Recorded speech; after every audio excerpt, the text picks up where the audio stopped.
اعوذ باللہ من الشیطان الرجیم بسم اللہ الرحمن الرحیم۔ آج ہم سورۃ البقرہ کی آیت نمبر 17 کا مطالعہ کریں گے۔ ارشاد باری تعالیٰ ہے کہ مثلہم کمثل الذی استوقد نارا فلما اضاءت ما حولہ ذہب اللہ بنورہم وترکہم فی ظلمات لا یبصرون۔ مثلہم میں جو لفظ ہے مثلو، اس سے ملتے جلتے دو اور الفاظ ہیں عربی زبان میں، مثلن اور مثالن، اور یہ تینوں الفاظ مثلن، مثلن اور مثالن تھوڑے تھوڑے مختلف معنی رکھتے ہیں۔ مثلن کا معنی ہوتا ہے a like اور a similar person or thing or a match, a fellow or an analog، یا likeness، resemblance اور semblance کو بھی مثل کہتے ہیں، ایکیولنٹ یا ریکویٹل کو بھی مثل کہتے ہیں عربی زبان میں، اور اس کا ترجمہ لائک کے طور پہ کیا جا سکتا ہے۔ قرآن مجید میں ارشاد ہے ایک جگہ پہ کہ اللہ تعالیٰ کے بارے میں کہا گیا ہے کہ لیسا کمثلہ شیء، کہ اللہ تعالیٰ کی مثل کوئی شے نہیں ہے، اور نبی کریم صلی اللہ علیہ وآلہ وسلم کے بارے میں کہا گیا ہے کہ قل انما انا بشر مثلکم،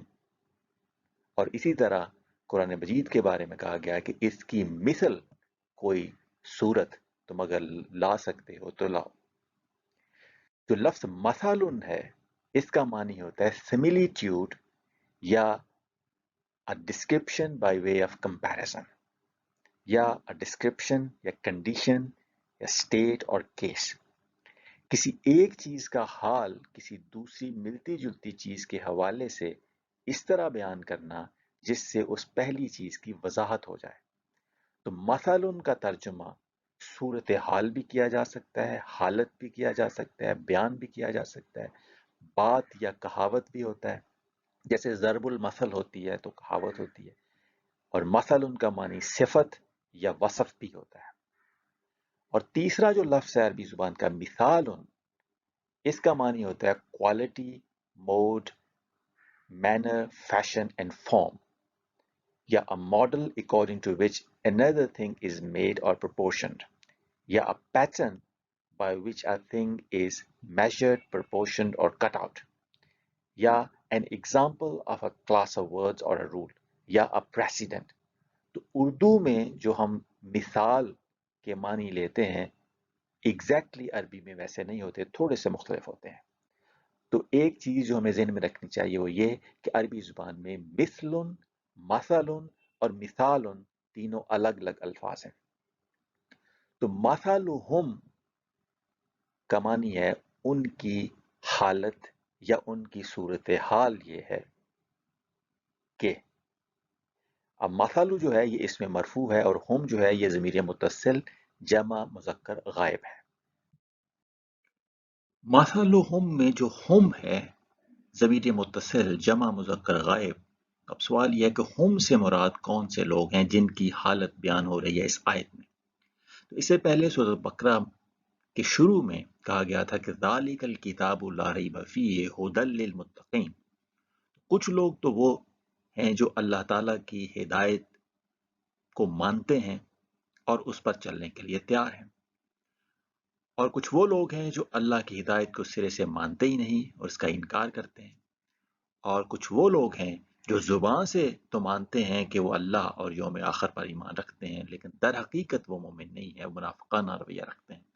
تو اس آیت میں جو مثال ہے وہ ظاہر مومنین کو تو نہیں بتائی گئی، بلکہ یہ بتائی گئی یا کافروں کی جو سرے سے انکار کرتے ہیں یا منافقانہ رویہ اپنائے ہوئے ہیں۔ کمثلی میں جو کاف ہے یہ حرف جر ہے، اس کا معنی بھی کیا جا سکتا ہے جیسا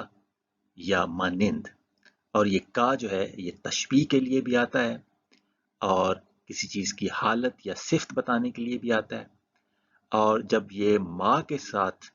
ما موصولہ کے ساتھ جڑتا ہے اور کما بنتا ہے تو یہ تعلیل یا سبب بتانے کے لیے بھی آتا ہے، اور کبھی کبھی یہ تاکید اور زور کے معنی بھی دیتا ہے، جیسا لیسا کمثلہ شیء میں کاف بھی ہے اور مثل بھی، دو لفظ استعمال اکٹھے ہوئے ہیں، تو اس کا ترجمہ یہ ہو سکتا ہے کہ اللہ تعالیٰ کی مانند تو درکنار اس کی مانند سے ملتی جلتی بھی کوئی چیز نہیں ہے، یعنی بہت زور دیا گیا ہے کہ قطعاً کسی قسم کی کوئی چیز ایسی نہیں ہے جو اللہ کی مثل ہو، لیسا کمثلہ شیء۔ تو مثلہم کمثلی، ان کی حالت ہے ایسے جیسے حالت ہو الذی، اس کی جس نے۔ اب الذی جو ہے یہ ہے اس میں موصول واحد مذکر، اور اس سے پہلے مثلہم میں جو ہم تھا یہ تھا جمع مذکر غائب۔ تو اب قرآن مجید میں کچھ مثالیں ایسی ملتی ہیں جہاں جو الذی ہے یہ بھی جمع کے لیے جمع کے معنوں میں استعمال ہوتا ہے۔ مثال کے طور پہ سورۃ الزمر کی آیت نمبر 33 میں آیا ہے کہ والذی جاء بالصدق وصدق بہ اولئک هم المتقون، اور جو شخص سچ لے کر آیا اور جس نے اس کی تصدیق کی وہی لوگ ہی تو متقی ہیں۔ یعنی پہلے والذی آیا جو واحد ہے، لیکن بعد میں اولئک هم المتقون ہم آیا جو کہ جمع ہے۔ تو الذی بعض اوقات جمع کے طور پہ بھی یا جمع کے معنی میں بھی استعمال ہوتا ہے۔ تو مثلہم کمثل الذی، ان لوگوں کی حالت ایسی ہے جیسے حالت ہو اس کی جس نے استوقدا، جلایا یا جلائی۔ تو استوقدا جو ہے یہ اس کا مادہ ہے واو قاف دال، اور یہ باب استفعال ہے، اس کا معنی ہوتا ہے آگ جلانا۔ لیکن یہ جو باب ہے استفعال، اس باب میں طلب، خواہش، کوشش، محنت یا اہتمام کا مفہوم بھی پایا جاتا ہے۔ تو استوقدہ کا معنی ہو سکتا ہے کہ اس نے بڑی محنت سے یا اہتمام سے آگ جلائی۔ نارن، یہ اس میں نکرہ منصوب ہے، اس کا معنی ہے کچھ آگ۔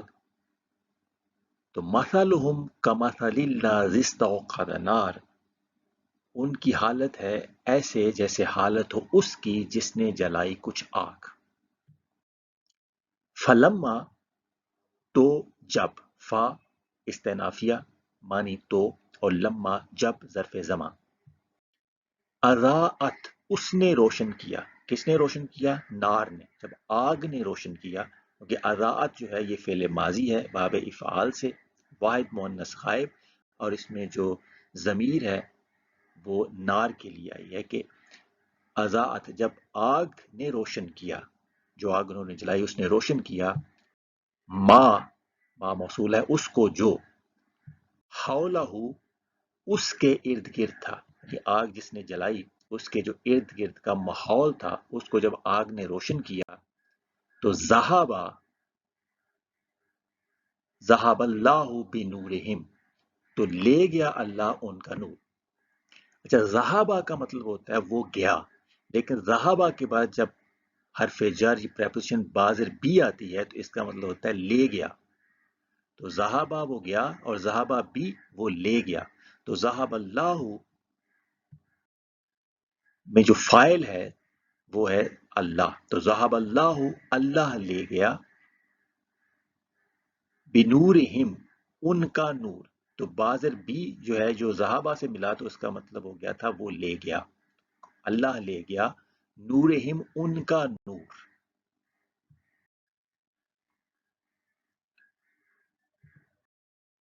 اب قرآن مجید میں اللہ تعالیٰ نے انسانوں کے نور کی بھی کچھ مثالیں دی ہیں، جیسے سورۃ الحدید کی آیت نمبر 28 اگر ہم دیکھیں تو آیا یا ایھا الذین آمنوا اتقوا اللہ وآمنوا برسولہ یؤتکم کفلین من رحمتہ ویجعل لکم نورا تمشون بہ ویغفر لکم واللہ غفور رحیم۔ اے ایمان والو، اللہ کی نافرمانی سے بچو اور اس کے رسول پر ایمان لے آؤ تاکہ خدا تمہیں اپنی رحمت کے دوہرے حصے عطا کر دے اور تمہارے لیے ایسا نور قرار دے دے جس کی روشنی میں چل سکو۔ تو ایمان والوں کو اللہ نور دیتا ہے جس کی روشنی میں وہ چلتے ہیں، یہ نور بصیرت ہوتا ہے اور نور ہدایت ہوتا ہے جس کی روشنی میں مومنین پھر چلتے ہیں اس دنیا میں۔ لیکن جو کافر ہوتے ہیں، جو اللہ تعالیٰ کی ہدایت کو مانتے ہی نہیں ہیں، تو اللہ تعالیٰ ان کو نور نہیں دیتا، نور سے محروم کر دیتا ہے۔ اسی طرح سورۃ الحدید کی آیت نمبر 19 میں آیا ہے کہ والذین آمنوا باللہ ورسلہ اولئک هم الصدیقون والشہداء عند ربہم لہم اجرہم ونورہم والذین کفروا وکذبوا بآیاتنا اولئک اصحاب الجحیم، اور جو لوگ اللہ اور رسول پر ایمان لائے وہی اللہ کے نزدیک صدیق اور شہید کا درجہ رکھتے ہیں، اور انہی کے لیے ان کا اجر اور نور ہے، اور جنہوں نے کفر اختیار کر لیا اور ہماری آیات کی تکذیب کر دی وہی دراصل اصحاب جہنم ہے۔ آگے سورۃ البقرہ کی آیت نمبر 17 میں آتا ہے کہ وَتَرَكَهُمْ فِي ظُلُمَاتٍ لَا يُبْصِرُونَ، واو حرف عطفہ ہے جس کا معنی ہے اور، تارا کا اس نے چھوڑ دیا، ہم ان کو، جنہوں نے آگ جلائی ان کو اللہ تعالیٰ نے چھوڑ دیا، فی میں ظلمات اندھیروں میں، تو جب اللہ تعالیٰ ان کا نور لے گیا تو ان کو پھر اندھیروں میں چھوڑ دیا۔ ظلمات جو ہیں یہ ظلمتن کی جمع ہے، اور اس کے معنی اندھیرے اور تاریکیاں بھی ہیں، اور مجازن اس کے معنی گمراہیاں اور جہالتیں بھی ہیں۔ تو اللہ تعالیٰ نے ان کو جہالتوں اور تاریکیوں کے اندھیرے میں چھوڑ دیا، اس حالت میں کہ لا نہیں یبصرون وہ دیکھ پاتے ہیں۔ اب عربی زبان میں دیکھنے کے لیے بھی کئی الفاظ آئے ہیں، جیسے رویت ہے یا نظر ہے یا بصر ہے۔ تو قرآن مجید کی ایک آیت ہے سورۃ الاعراف کی 198 نمبر، جس میں کہا گیا ہے کہ وَتَرَاهُمْ يَنظُرُونَ إِلَيْكَ وَهُمْ لَا يُبْصِرُونَ، اور تم بظاہر دیکھتے ہو انہیں، تراہم، اب تراہم میں رویت کا لفظ آیا ہے، اس کا معنی بھی دیکھنا ہوتا ہے، تو بظاہر دیکھنا، تو تم بظاہر دیکھتے ہو انہیں، ینظرون الیک، کہ وہ تمہاری طرف نظر کیے ہوئے ہیں، نگاہ کیے ہوئے ہیں۔ جیسے آپ کسی بت کو دیکھیں، ایک سٹیچو بنا ہو اور اس کی آنکھیں جو ہیں وہ اس طرح سے بنی ہوئی ہوں کہ لگے کہ وہ اس کی آنکھیں آپ کی اوپر فوکسڈ ہیں، تو آپ کو بظاہر لگ رہا ہوتا ہے کہ وہ جو سٹیچو ہے یا بت ہے اس کی نگاہیں آپ کی طرف ہیں۔ وَهُمْ لَا يُبْصِرُونَ، حالانکہ انہیں سوجھتا کچھ بھی نہیں، وہ دیکھ نہیں سکتے کچھ بھی، یعنی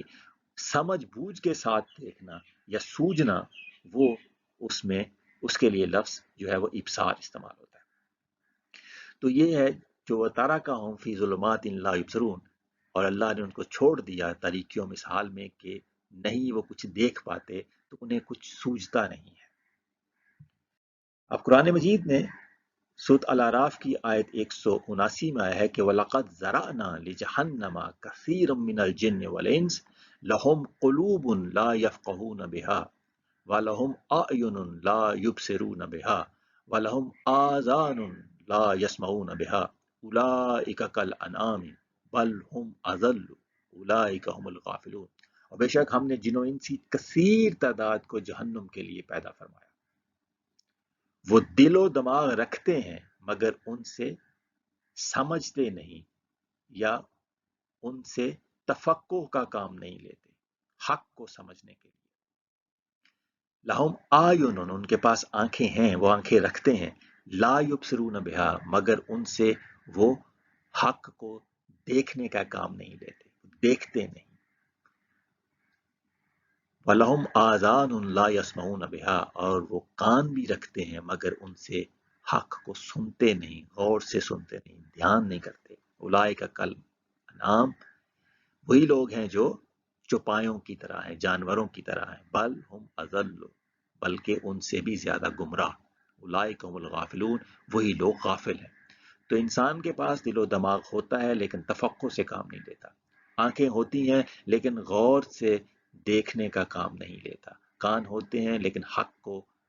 غور سے سننے کا کام نہیں لیتا۔ تو ایسے لوگ اللہ تعالیٰ نے جہنم کے لیے پیدا کیا، اور کافروں کی بھی یہی کیفیت ہوتی ہے کہ وہ اپنے قلوب کو، اپنی آنکھوں کو اور اپنے کانوں کو وہ حق کو دیکھنے، سننے اور سمجھنے کے لیے استعمال نہیں کرتے، تو ان کی کثیر تعداد جو ہے وہ جہنم کے لیے اللہ تعالیٰ نے پیدا کی ہوئی ہے۔ تو سینسز کو استعمال نہیں کرتے اور اپنے دماغ کو استعمال نہیں کرتے، ایسے لوگ جہنم میں جائیں گے۔ سورۃ المائدہ کی آیت نمبر 15 اور 16 میں آیا کہ قد جاءکم من اللہ نور و کتاب مبین یہدی بہ اللہ من اتبع رضوانہ سبل السلام ویخرجہم من الظلمات الی النور بإذنہ ویہدیہم الی صراط مستقیم۔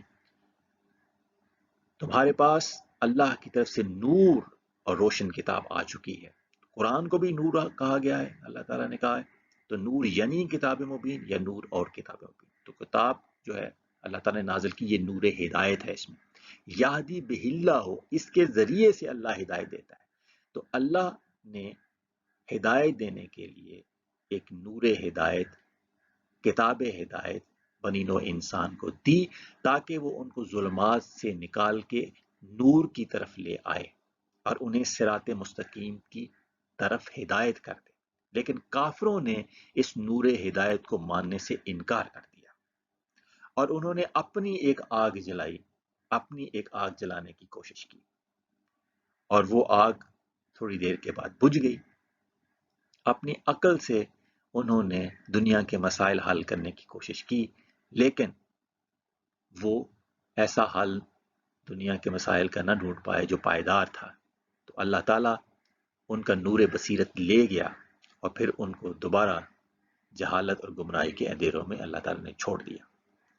تو سورۃ ابراہیم کی آیت نمبر 1 میں بھی آیا ہے کہ کتاب انزلناہ الیک لتخرج الناس من الظلمات الی النور، ایک کتاب جسے ہم نے آپ کی طرف نازل کیا ہے تاکہ آپ لوگوں کو تاریکیوں سے نکال کر نور کی طرف لے آئیں۔ تو اللہ تعالیٰ نے انسانیت کو تاریکیوں سے نکال کر نور کی طرف لے جانے کے لیے کتاب مبین عطا کی ہے، جس میں ہر طرح کی ہدایت ہے۔ تو کافروں کا معاملہ یہ ہوتا ہے کہ وہ اللہ تعالیٰ کے دیے ہوئے نور ہدایت کو ماننے سے انکار کر دیتے ہیں، یا اگر وہ منافق ہوتے ہیں تو کچھ دیر کے لیے اس کو مانتے ہیں، جب مومنوں کے سامنے ہوتے ہیں تو اس وقت انہیں ہدایت والی چیزیں نظر آ رہی ہوتی ہیں، لیکن جیسے ہی وہ اپنے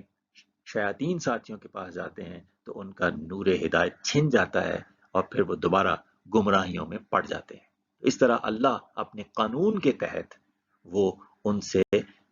روشنی چھین لیتا ہے اور پھر دوبارہ ان کو ظلمات میں دھکیل دیتا ہے۔ تو آیت میں یہ کہا گیا کہ مثلہم کمثل الذی استوقد نارا، کہ ان لوگوں کی حالت جو اللہ تعالیٰ کے نور ہدایت کو سرے سے مانتے ہی نہیں، یا کچھ دیر کے لیے مانتے ہیں جب مومنوں کے سامنے ہوتے ہیں، لیکن جب کافروں کے پاس چلے جاتے ہیں یا اپنے لیڈروں کے پاس چلے جاتے ہیں، شیاطین کے پاس چلے جاتے ہیں، تو پھر کہتے ہیں کہ ہم تو مسلمانوں سے مذاق کر رہے ہیں، ہم اصل میں آپ کے ساتھ ہیں۔ تو ان کی حالت یہ ہے کہ جیسے ایک شخص ہو جس نے جلائی ہو کچھ آگ، تو جب اس نے روشن کیا اس کو جو اس کے ارد گرد تھا، ماحول کو روشن کیا آگ نے، تو ذہب اللہ بنورہم، تو لے گیا اللہ ان کا نور۔ اب یہاں پہ اس آیت کی مختلف تعبیریں لوگوں نے کی ہیں۔ ایک رائے یہ ہے کہ آگ جلانے والے سے مراد حضرت موسیٰ علیہ السلام ہیں، اور جن لوگوں نے اس کی ناقدری کی ان کی یہاں پہ مثال دی گئی ہے کہ ان کا اللہ تعالیٰ نے نور چھین لیا۔ ایک اور رائے یہ ہے کہ یہاں آگ جلانے والے سے مراد نبی کریم صلی اللہ علیہ وسلم کی ذات ہے، اور جن لوگوں نے اللہ تعالیٰ کے پیغمبر کی جلائی ہوئی آگ کی ناقدری کی، اللہ تعالیٰ نے ان سے پھر نور ہدایت یا نور بصیرت چھین لیا۔ اور ایک تیسری رائے یہ ہے کہ یہ ان لوگوں کی مثال ہے کہ جو سرے سے اللہ تعالیٰ کی ہدایت کو مانتے ہی نہیں اور کہتے ہیں ہمیں اللہ تعالیٰ کے نور ہدایت کی ضرورت ہی نہیں، ہم اپنی آگ خود جلاتے ہیں اور اپنی عقل سے دنیا کے مسائل حل کرنے لگتے ہیں۔ تو ان لوگوں کی مثال یہاں دی گئی ہے کہ انہوں نے اپنی آگ جلائی، لیکن اس آگ نے کچھ دیر کے لیے تو روشنی کی، لیکن یہ آگ تھی، اس میں نور کے ساتھ ساتھ نار بھی تھا، یعنی اس میں تخریب بھی تھی اور اس میں روشنی بھی تھی، اور جو پائیدار نہیں تھی۔ تو کچھ دیر کے لیے تو انہیں کچھ رستہ سجائی دیا، لیکن وہ پائیدار اور تخریب سے خالی رستہ نہیں تھا۔ تو کچھ دیر کے بعد وہ آگ پھر بجھ گئی اور اللہ تعالیٰ ان کا نور بصیرت لے گیا، اور پھر وَتَرَكَهُمْ فِي ظُلُمَاتٍ لَا يُبْصِرُونَ، اور اس نے چھوڑ دیا ان کو تاریکیوں میں، اس حال میں کہ نہیں وہ کچھ دیکھ پاتے۔ تو اللہ تعالیٰ سے دعا ہے کہ اللہ تعالیٰ نے جو نور ہدایت انسانوں کو دیا ہے، ہمیں اس نور ہدایت سے مکمل استفادہ کرنے کی توفیق عطا فرمائے۔ وما علینا الا البلاغ المبین۔